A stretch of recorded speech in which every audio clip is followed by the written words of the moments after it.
ان اللہ و ملائکتہ یصلون علی النبی، بے شک اللہ اور اس کے تمام فرشتے آقا کریم علیہ الصلوۃ والسلام پر درود و سلام پڑھتے رہتے ہیں، آقا علیہ الصلوۃ والسلام پر سلام پڑھتے رہتے ہیں۔ تو میرے دوستو، اللہ تبارک و تعالی ہمیں یہ سمجھانا چاہتا ہے کہ دیکھو کہ میرے محبوب کی عرش پر کیا شان ہے۔ اللہ تبارک و تعالی پہلے مومنوں کو حکم نہیں دے رہا، بلکہ پہلے یہ بتا رہا ہے کہ میرے محبوب کی عرش پر کیا مقام ہے، میرے محبوب کا فرشتوں کے یہاں کیا مقام ہے، میرے محبوب کا میرے یہاں کیا مقام ہے۔ میرے اللہ تبارک و تعالی اس کو بیان کر رہا ہے، ان اللہ و ملائکتہ یصلون علی النبی، اور اس کے بعد پھر مومنوں کو حکم دے رہا ہے، یا ایھا الذین آمنوا صلوا علیہ وسلموا تسلیما، اے ایمان والو دیکھو میں رب ہو کر اپنے محبوب پر درود و سلام پڑھ رہا ہوں، میرے فرشتے درود و سلام پڑھ رہے ہیں، اے زمین والو تم بھی میرے محبوب پر درود و سلام پڑھو، اے فرش والو تم بھی میرے محبوب پر درود و سلام پڑھا کرو، تم بھی میرے محبوب پر درود و سلام پڑھو۔ اللہ تبارک و تعالی جب یہ بات سمجھا رہے ہیں کہ پہلے میں خود یہ عمل کرتا ہوں، اس کے بعد میرے فرشتے یہ عمل کرتے ہیں، اس کے بعد پھر ہم سفلی دنیا کے رہنے والوں کو یہ حکم دے رہا ہے، ہم عالم سفلا کے رہنے والے ہیں، ہم اسفل کائنات کے رہنے والوں کو یہ اللہ تبارک و تعالی حکم دے رہا ہے کہ مومنوں کہ دیکھو میں عرش پر بیٹھ کر اپنے محبوب کا تذکرہ کر رہا ہوں، اپنے محبوب کی شان بیان کر رہا ہوں، اپنے محبوب کی درجات بلند کر رہا ہوں، اپنے محبوب کے گن گا رہا ہوں، اپنے محبوب کی اداؤں کا ذکر کر رہا ہوں۔ میرے دوستو، اللہ تبارک و تعالی مومنوں کو بھی فرما رہا ہے، آگاہ کر رہا ہے، مومنوں کو اطلاع دے رہا ہے، مومنوں کو خبر دے رہا ہے کہ مومنوں تم بھی میرے محبوب علیہ الصلوۃ والسلام پر درود و سلام پڑھو۔ اس کے بعد آپ کو یہ بات بتاتا چلوں کہ اللہ تبارک و تعالی کوئی ذکر نہیں کرتا، اللہ تبارک و تعالی کبھی اپنا ذکر نہیں کرتا، اللہ نہیں کہتا، اللہ ہو نہیں کہتا، اب ہو نہیں کہتا، لا الہ نہیں کہتا، بلکہ وہ صرف ایک ہی ذکر کرتا ہے، بلکہ وہ اللہ رب العزت صرف ایک ہی ذکر کرتا ہے، اور اس کو قرآن مجید میں دو مقامات پر صراحت کے ساتھ اللہ رب العزت نے بیان فرمایا۔ پہلا مقام یہ ہے، سامعین ذرا غور سے سنیے گا، پہلا مقام یہ ہے، اللہ رب العزت قرآن مجید میں ارشاد فرماتا ہے، بسم اللہ الرحمن الرحیم، ورفعنا لک ذکرک، محبوب جو آپ کا ذکر ہے یہی میرا وظیفہ ہے، محبوب جو آپ کا ذکر ہے یہی میرا درود ہے، یعنی کہ حضور علیہ السلام کی شان بیان کرنا یہی اللہ رب العزت کی، یہی اللہ رب العزت کا وظیفہ ہے، یہی اللہ رب العزت کا ذکر ہے۔ یہ قرآن سے ثابت ہوا کہ اللہ رب العزت بھی ذکر کرتا ہے، اللہ رب العزت بھی درود پڑھتا ہے، اس کا تو پھر اپنا ہی انداز ہوگا، کیونکہ وہ جانتا ہے اس نے محبوب کو کیا شان دی ہے، اور پھر محبوب کی شان کس طرح بیان کرنی ہے، اس سے بہتر کون جان سکتا ہے کہ جس نے آقا علیہ الصلوۃ والسلام کو شان دی ہے، وہ اس سے زیادہ کون بہتر جان سکتا ہے کہ محبوب کی شان کو کس طرح بیان کرنا ہے، محبوب کی اداؤں کا ذکر کس طرح کرنا ہے، محبوب کے گن کس طرح گانے ہیں، محبوب کی تعریفات کیسے کرنی ہے، محبوب کی حمد و ثنا کیسے کرنی ہے، یہ اللہ رب العزت سے بہتر کوئی اور نہیں جان سکتا۔ میں دوستو، یہ وہ پہلا مقام تھا کہ اللہ رب العزت قرآن مجید میں تصریحاً بیان کر رہا ہے کہ میں بھی اپنے محبوب کا ذکر کرتا ہوں، اس انداز میں کرتا ہوں، ورفعنا لک ذکرک، محبوب ہم نے آپ کا ذکر آپ کی خاطر بلند کر دیا، محبوب ہم نے آپ کا ذکر آپ کی خاطر بلند کر دیا۔ اور دوسرا مقام کون سا ہے؟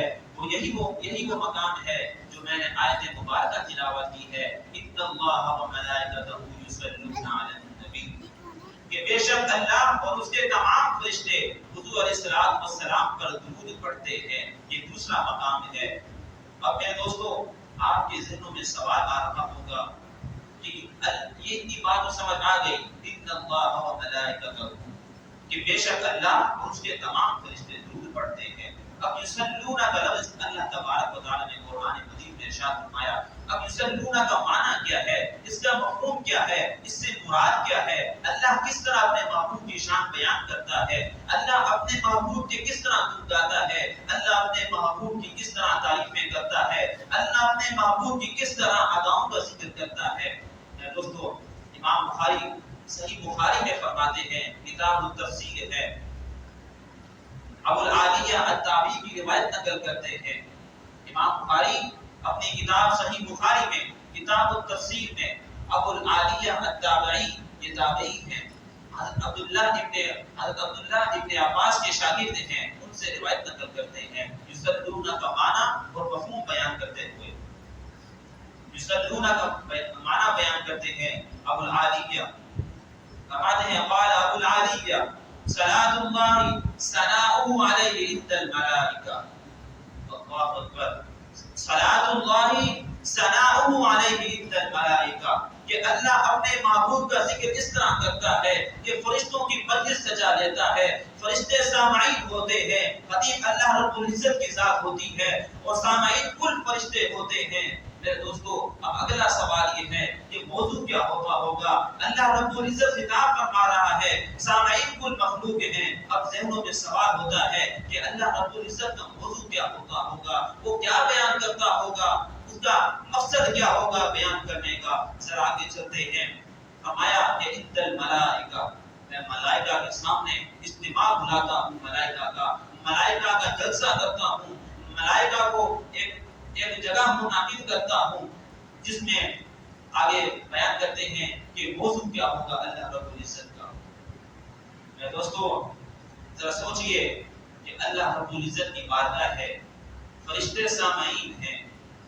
اب ذہنوں میں سوال اٹھتا ہے کہ اللہ رب العزت کیا بیان کرنا چاہتا ہے، اللہ رب العزت کس کی شان بیان کرنا چاہتا ہے. تو میرے دوستو ذرا سنیے گا، اللہ رب العزت اپنے محبوب کی شان بیان کرنا چاہتا ہے، جس کو قرآن میں رفعت کے لفظ سے پکارا گیا، جس کو اللہ رب العزت نے اپنے یعنی کہ اللہ رب العزت قرآن مجید میں ورفعنا لک ذکرک، محبوب ہم نے آپ کا ذکر آپ کی خاطر بلند کر دیا. کس طرح بلند کیا؟ یہ اس کا جواب ہے کہ اللہ رب العزت نے اپنے محبوب کا ذکر اس طرح بلند کیا کہ فرشتوں کی مجلس سجا لیتا ہے اور موضوع شان مصطفیٰ ہوتا ہے، عظمت مصطفیٰ ہوتا ہے، رفعت مصطفیٰ ہوتا ہے، بلندی مصطفیٰ ہوتا ہے.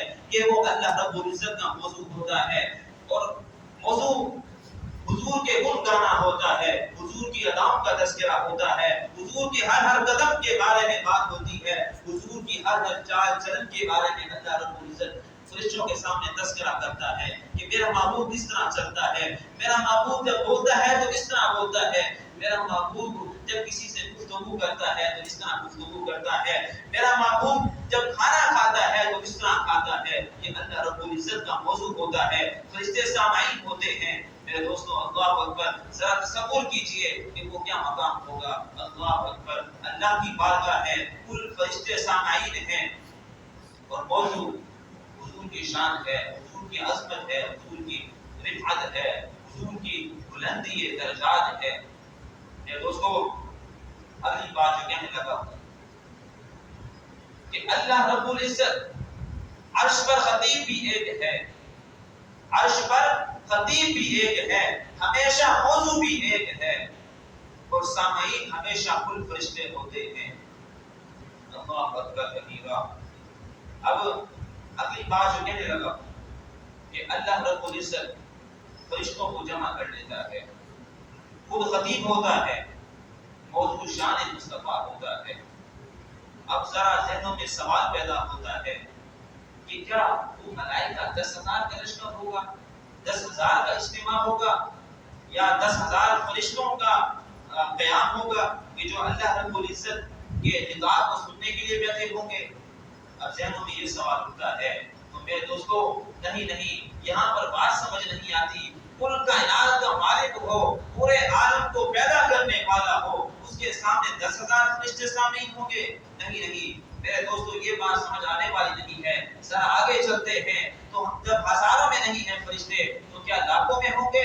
نہیں اب بھی بات سمجھ نہیں آئی. کیا لاکھوں میں ہوں گے؟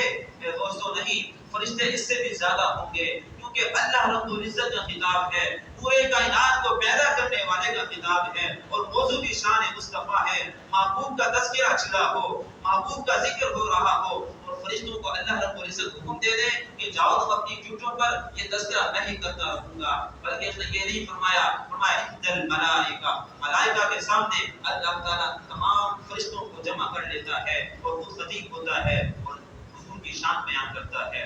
میرے دوستو، اللہ رب العزت کتنے فرشتوں کے سامنے اپنے محبوب کی شان بیان کرتا ہے. آئیے ذرا حدیث پاک سے اس سے ثابت ہوتا ہے کہ حضرت عبداللہ بن عمر رضی اللہ تعالی عنہ میں فرماتے ہیں کہ جب اللہ رب العزت نے کل خلق کو پیدا کیا، جب اللہ رب العزت نے کل خلق کو پیدا کیا تو اس خلق کے 10 حصے بنائے. اللہ رب العزت نے جب کل خلق کو پیدا کیا اس کے 10 حصے بنائے اور 9 حصوں میں سے فرشتے پیدا کیے، اور جو ایک حصہ ہے اس سے ہم انسانوں کو، ہم حیوانوں کو، ہم چرند پرند کو، ہم جانوروں کو پیدا کیا. میرے دوستو ذرا تصور کیجئے کہ اللہ تعالیٰ جب پوری دنیا کو بناتا ہے، جب پورے خلق کو بناتا ہے تو اس میں سے 9 حصے فرشتے کو بناتا ہے، اور ایک حصہ جو ہے انسانوں کو، چرند کو، پرند کو، جانوروں کو، حجر کو، شجر کو، سمندر میں رہنے والوں، مچھلیوں کو، کیڑے مکوڑوں کو. ذرا آپ گن سکتے ہیں کہ دنیا میں کتنے کیڑے مکوڑے ہیں؟ کیا آپ گن سکتے ہیں کہ سمندر میں کتنی مچھلیاں ہیں؟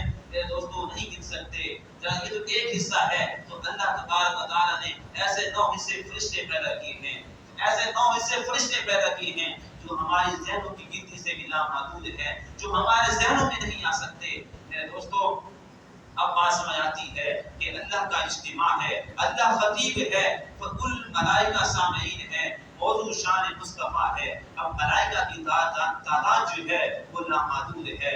ملائکہ کی تعداد جو ہے وہ ہماری سمجھ سے باہر نہیں ہے. میرے دوستو وہ ذرا منظر تصور کیجئے کہ اللہ جب حضور کی شان بیان کرتا ہوگا تو کس انداز میں کہتا ہوگا.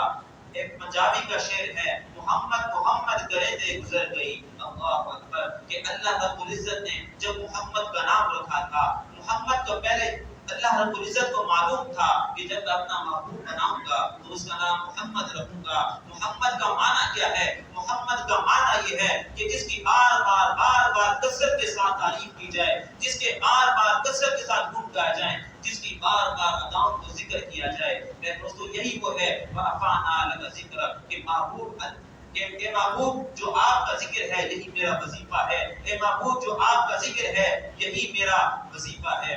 میرے دوستو آخری میں 2-3 احادیث درود و سلام کے فضائل کے حوالے سے عرض کرتا ہوں. حضور نبی اکرم صلی اللہ علیہ وسلم نے ارشاد فرمایا قیامت کے روز لوگوں میں سے سب سے زیادہ میرے قریب وہ شخص ہوگا، لوگوں میں سب سے زیادہ قریب قیامت والی میرے شخص کو قریب ہوگا جو دنیا میں کثرت کے ساتھ مجھ پر درود و سلام پڑھتا ہوگا. درود و سلام روحانی اور جسمانی پاکیزگی کا باعث ہے. درود و سلام نزول رحمت خداوندی کا باعث ہے. درود و سلام نجات آخرت کا ذریعہ ہے. میرے دوستو ابو ہریرہ رضی اللہ تعالی عنہ سے روایت ہے، حضور نبی اکرم صلی اللہ علیہ وسلم ارشاد فرماتے ہیں من صلی علیہ واحدۃ صلی اللہ علیہ عشرا، جس نے مجھ پر ایک مرتبہ درود بھیجا اللہ رب العزت اس پر 10 مرتبہ رحمت نازل فرماتا ہے. آخری حدیث عرض کر کے اجازت چاہتا ہوں.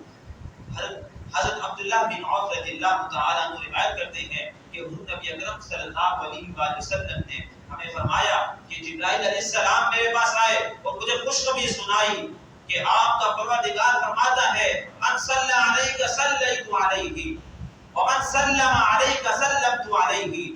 جو شخص آپ پر درود پڑھتا ہے، جو شخص آپ پر درود و سلام پڑھتا ہے، میں رب ہو کر اس پر درود و سلام پڑھتا ہوں.